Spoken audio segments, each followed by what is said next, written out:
আসসালামু আলাইকুম রহমতুল্লাহ। আওয়ামী লীগকে আবারও পুনর্বাসন করার জন্য চেষ্টা করছে সেনাপ্রধান সার্জিস আলম এবং হাসনাত আবদুল্লাহকে ক্যান্টনমেন্টের ভিতরে ডেকে নিয়েছে একটা মিটিংয়ে। এমন প্রস্তাব দেয় সেনাপ্রধান। হাসনাত আবদুল্লাহ স্পষ্ট সেনাপ্রধানকে জবাব দিয়েছে, এটা কোনো মতে সম্ভব নয়, এটা যদি আপনি করেন তবে জনগণের কাছে আপনি ভিলেন হবে। কিন্তু সেনাপ্রধান উল্টো উত্তর দিয়েছে, জনগণ কি বলল তাতে তার যায় আসে না। আসলে এই সেনাপ্রধান যে আওয়ামী লীগের দালাল, আওয়ামী লীগকে পুনর্বাসন করার চেষ্টা করছে, এটা স্পষ্ট। 5 আগস্টে যখন আওয়ামী লীগের সমস্ত নেতাকর্মী পালিয়ে যায় এবং আত্মগোপন করে, তখন সেনাপ্রধান ক্যান্টনমেন্টের ভিতরে অনেকগুলো আওয়ামী লীগের ভাগা ভাগা নেতাদেরকে আশ্রয় দিয়েছিল।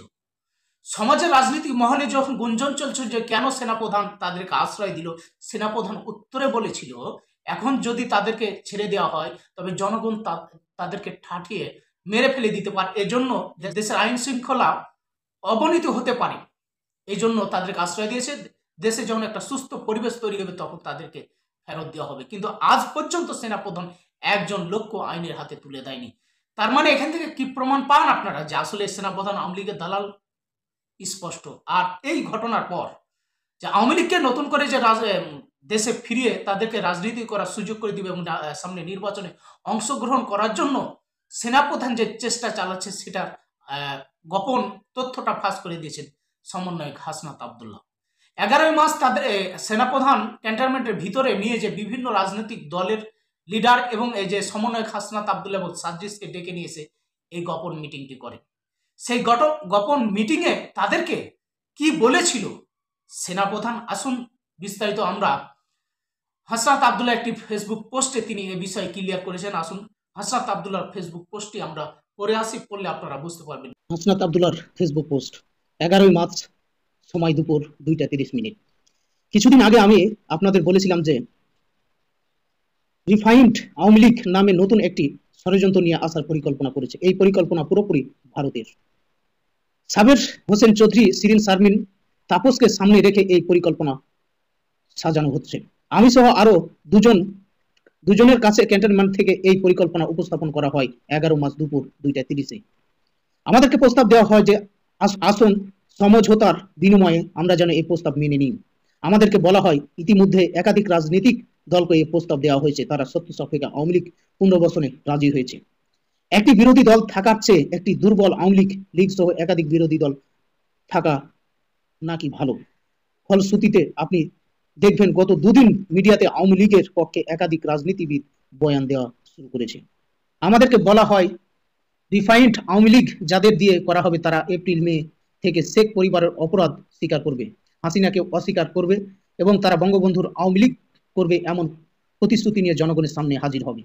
আমাদেরকে এই প্রস্তাব দেওয়া হলে আমরা ততক্ষণই এই বিরোধিতা করি এবং জানাই যে আওয়ামী লীগের পুনর্বাসনের পরিকল্পনা বাদ দিয়ে আওয়ামী লীগের বিচার নিয়ে কাজ করুন। এর উত্তরে বলা হয় আওয়ামী লীগকে ফিরতে কোনো ধরনের বাধা দিলে দেশে যে সংকট সৃষ্টি হবে তা দায়ভার আমাদেরকে নিতে হবে।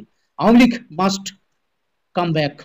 আলোচনার এক পর্যায়ে বলি, যে দল এখনো ক্ষমতায় যায় নাই, অপরাধ স্বীকার করে নাই, সেই দলকে আপনারা কিভাবে ক্ষমা করে দিবেন?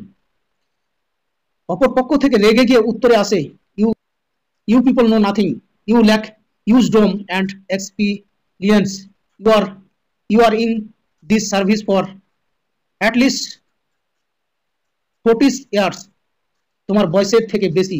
তাছাড়া আওয়ামী লীগ ছাড়া ইনক্লুসিভ ইলেকশন হবে না। উত্তরে বলি আওয়ামী লীগের সাথে কোনো ইনক্লুসিভিটি করতে পারে না।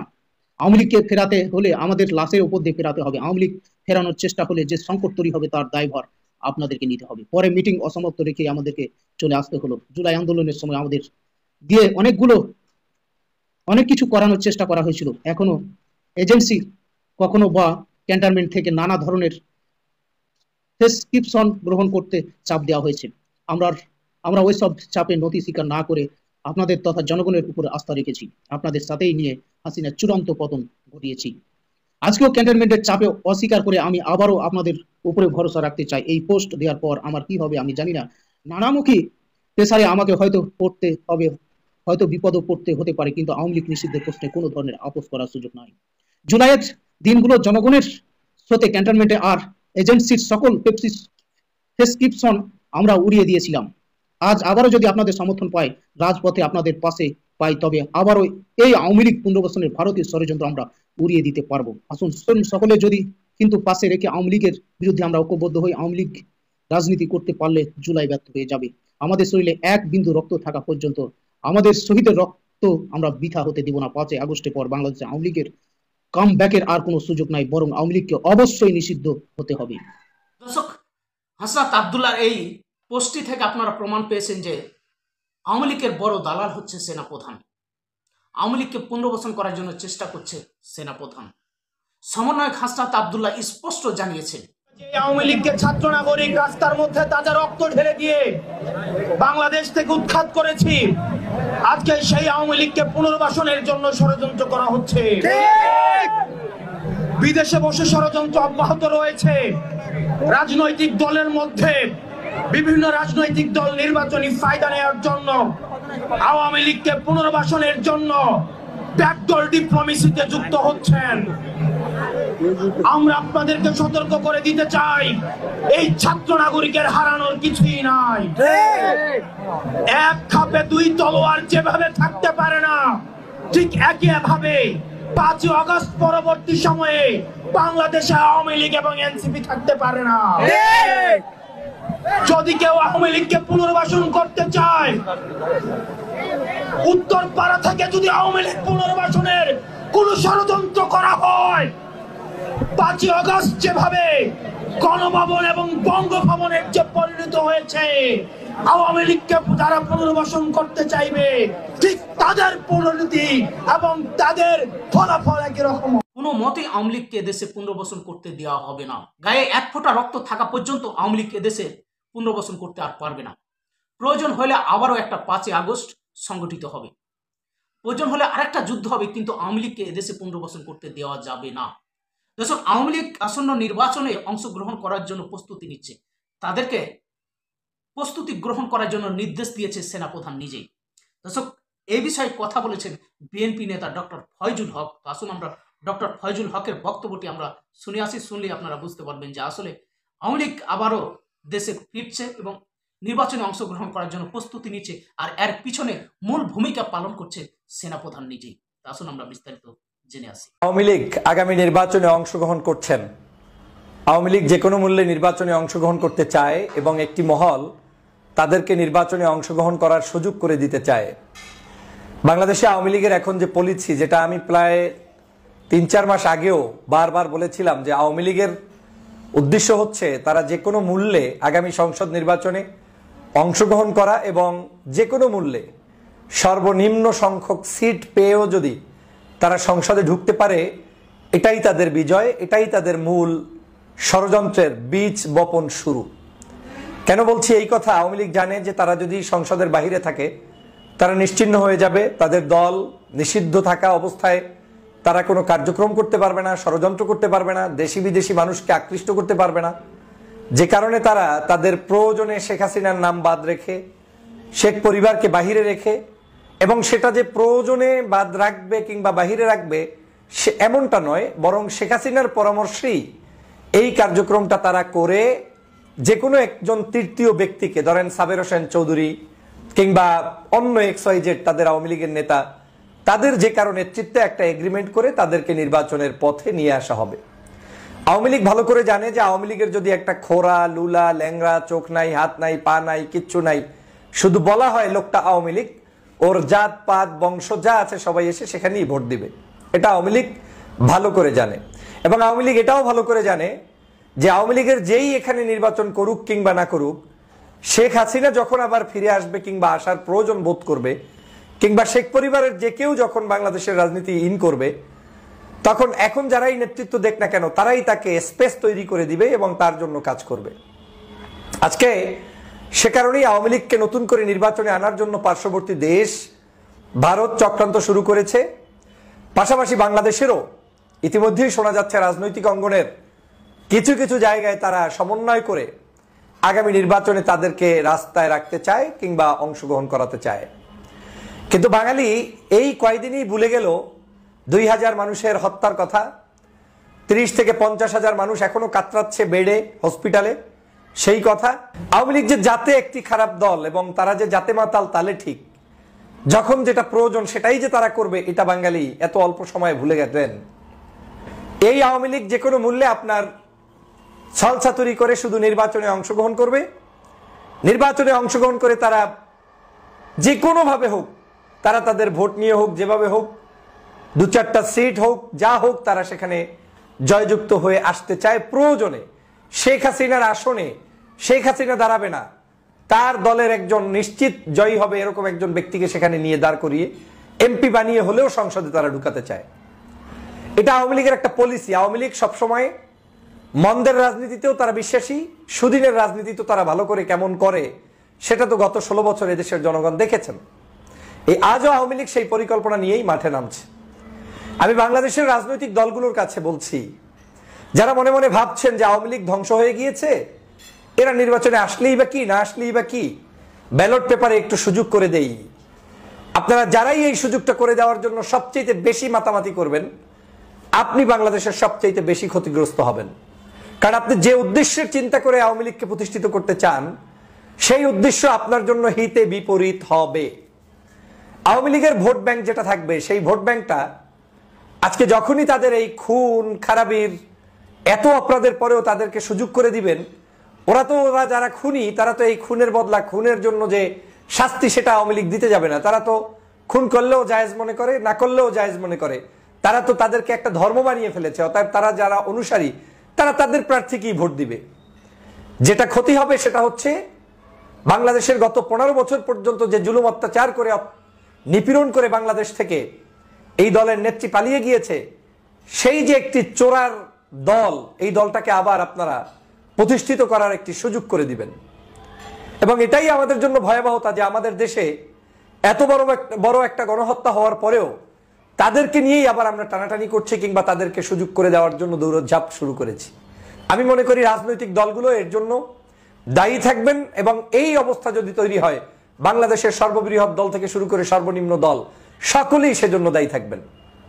কারণ এদেশের জনগণ 5ই আগস্ট শেখ হাসিনাকে তাড়িয়েছে, শেখ হাসিনা বাংলাদেশ থেকে পালিয়েছে, তিনি তার রাজনৈতিক জায়গাটার অবস্থান ক্লিয়ার করবেন, কোথায় থাকবেন কি থাকবেন না এটা আমাদের দেখার বিষয় না। তো যেই দলের নেত্রী বাংলাদেশ থেকে পালিয়ে যেতে পারে, সেই দল তো বাংলাদেশে বিচরণ করার কথা না, নতুন করে আসার কথা না, তিনি তো পালিয়ে গিয়েছেন। তো তাকে নিয়ে আমাদের একটা চিন্তা কেন, যে একেবারে সবাইকে নিয়ে নির্বাচনের চিন্তা এরকম করেন কেন আপনি? 15 বছর পর্যন্ত অনৈতিকভাবে বাংলাদেশে ভোট করেছে, তারা এককভাবে ক্ষমতায় থেকেছে। আগামী 15 বছর এই আওয়ামী লীগকে ধারে কাছেই ভেটতে দিবেন না। 15 ইয়ার্স পরে আপনি আওয়ামী লীগের সাথে আপোষ করবেন না, ততদিনে তারা ক্ষমা চাইবে, নতুন প্রজন্ম আসবে, সেই সময় পর্যন্ত হাসিনা থাকবে না। সেই ইস্যু যখন আসবে তখন আপনি জাতির প্রয়োজনে, দেশের প্রয়োজনে নতুন মোড়কে ভিন্ন কিছু আসবে। কিন্তু এখন এই বছর কোনো মূল্যে আওয়ামী লীগকে নিয়ে আসা যাবে না। যারা এই কাজটি করছেন তারা কারো দালাল হিসাবে খপ্পরে পড়ে, কিংবা কেউ আপনাকে বুঝিয়েছে যদি আওয়ামী লীগ থাকে তাহলে আমাদের এই উপকার, এটা করে একটা ওদেরকে রাখতে হবে, রাখা দরকার, এরকম একটা সেটআপ আপনার মাথার ভিতরে কেউ ঢুকিয়ে দিয়েছে। কিন্তু আমার সেটআপ বলে আপনি আওয়ামী লীগকে রাখলে বাংলাদেশের সব রাজনৈতিক দলই কম বেশি ক্ষতিগ্রস্ত হবেন, আর সবচেয়ে বেশি ক্ষতিগ্রস্ত হবেন যারা ক্ষমতায় যেতে চান আপনারা। এই আওয়ামী লীগ যে খুন করেছে, যে গুম করেছে, যে আয়নাঘর প্রতিষ্ঠা করেছে, যে অত্যাচার করেছে, জুলুম করেছে, সেই জুলুম তো এদেশের পূর্বের কোন রাষ্ট্রপতি করে নাই। দেশনেত্রী বেগম খালেদা জিয়ার ক্ষেত্রে আপনি একটা দেখাতে পারবেন যে গণহত্যার দায়ে তিনি অভিযুক্ত, কিংবা এছাড়া অন্যান্য যারা ছিল বিগত দিনে, তাদের মধ্যে কম বেশি ছোটখাটো অপরাধ থাকতে পারে, কিন্তু এরকম বড় ধরনের গণহত্যা ছিল না। এমনকি যেই এরশাদ সাহেবরে আমরা স্বৈরাচার বলি, সেই এরশাদ সাহেবের অবদানটা কি এই হাসিনার চাইতে কম না বেশি জাতির ক্ষতি করার জন্য, সেটা বলেন। তাহলে জাতির ক্ষতিতে সবচাইতে ফার্স্ট হচ্ছে আওয়ামী লীগ, শেখ হাসিনা, শেখ পরিবার। এই পরিবারকে নিয়ে মায়া কান্না করে নতুন করে এখন ভিন্ন নামে, ভিন্ন চরিত্র, ভিন্ন নেতা দিয়ে আপনারা প্রতিষ্ঠা করতে গিয়ে বাংলাদেশের জনগণের চিন্তা এবং আদর্শের সাথে আপনারা বেইমানি করছেন। যারা এটা করবেন এখনো সাবধান হয়ে যান। আওয়ামী লীগকে কোনোভাবে এই দেশের রাজনীতিতে নির্বাচনে আসতে দেয়া যাবে না। এটার একটাই সুতার, সেটা হচ্ছে তারা গণহত্যা চালিয়েছে, আর কিচ্ছু দরকার নাই। 15 বছরের ভোট দেয় নাই, অমুক দেয় নাই, তমুক দেয় নাই, জুলুম করেছে, আয়নাঘর করেছে, পরের হিসাব। শুধু রিসেন্ট যে অপরাধ করেছে সেই অপরাধের দায়ে এই দলটি নিষিদ্ধ করতে হবে, এই দলের কেউ ক্ষমতায় নির্বাচনের প্র্যাকটিসই করতে পারবে না, প্রতিদ্বন্দ্বী করতে পারবে না। এটা তাদের একটা চাল, এটা তাদের কৌশল। তারা প্রয়োজনে আপনার ওই যে আওয়ামী লীগের বিরুদ্ধে মাঝে মাঝে এখন লেখে সোহেল তাজ কিংবা অন্য কেউ, প্রয়োজনে আওয়ামী লীগ এমন কিছু মিডিয়া ব্যবহার করবে পার্শ্ববর্তী দেশের গোয়েন্দা সংস্থা দিয়ে, তারা আওয়ামী লীগ বিরোধী একজন মানুষকেই আওয়ামী লীগের প্রার্থী হিসেবে নির্বাচনে দাঁড় করাবে। তারা তাদের নেতা হিসেবে এমন একজন ব্যক্তিকে সেট করবে, আপনার দৃষ্টিতে মনে হবে বাপরে বাপ, তো শেখ হাসিনার চরম উল্টা একটা লোক, এই লোকটা আসছে, কিচ্ছু না, এ লোক আসছে ভ্যাগ ধরতে, এ লোক আসছে এজেন্সির টাকা খেয়ে, এ লোক আসছে এজেন্টের বিশেষ পরামর্শে। শুধু এই এজেন্ট জানে, শেখ হাসিনা জানে, আর জানে যে প্রার্থী হবে সে, আর কেউ জানবে না। এটা একটা পলিসি।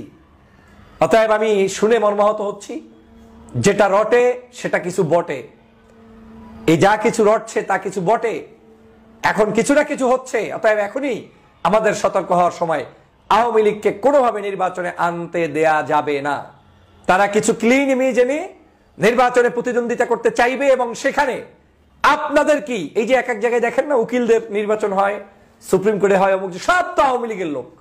প্রশাসনের মধ্যে এখন পর্যন্ত আওয়ামী লীগের লোক, পুলিশের মধ্যে আওয়ামী লীগের লোক, বিভিন্ন জায়গায় আওয়ামী লীগের লোক বসা আছে।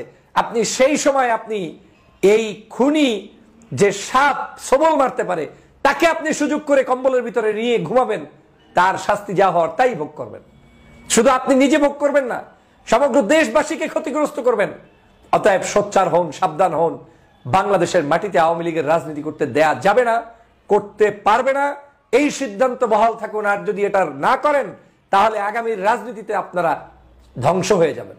এবং এখন অনেকে আবার বলার চেষ্টা করেন যে আওয়ামী লীগের রাজনীতি থাকবে না, তো কিভাবে করবে, আর কিভাবে করবে সেটা আমার কি চিন্তার বিষয়, সেটা যেই দল তারা চিন্তা করবে। আপনার আমার কোনো পরিস্থিতিই ঢোকার দরকার নাই যে শেখ হাসিনাকে ক্ষমা চাইতে হবে, শেখ হাসিনাকে মাপ চাইয়ে আসতে হবে, খুনির দায় স্বীকার করতে হবে। এই কিছু যদি করা লাগে তাও শেখ হাসিনা করে তারপরে ক্ষমতায় আসতে চায়, জানেন। অতএব এত কিছু আপনার শিখানোর দরকার নেই।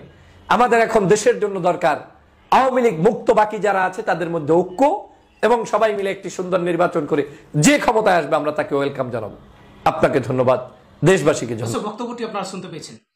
চুপ্পুকে সরাতে বাধা দিয়েছিল সেনাপ্রধান, আওয়ামী লীগকে নিষিদ্ধ করতে বাধা দিয়েছে সেনাপ্রধান, বিটিআর হত্যাকাণ্ডের পূর্ণ তদন্ত করতে এবং তার বিচার কার্য করতে বাধা দিচ্ছে সেনাপ্রধান। আওয়ামী লীগকে পুনর্বাসন করার জন্য আসলে যে সেনাপ্রধান জড়িত, আর সেই যে প্রধান ভূমিকা পালন করছে, এটার কোনো সন্দেহ নেই। দর্শক, আপনাদের মন্তব্য কি? অবশ্যই আপনাদের মতামত কমেন্ট বক্সে জানাতে ভুলবেন না। আজকের ভিডিওটি এ পর্যন্ত।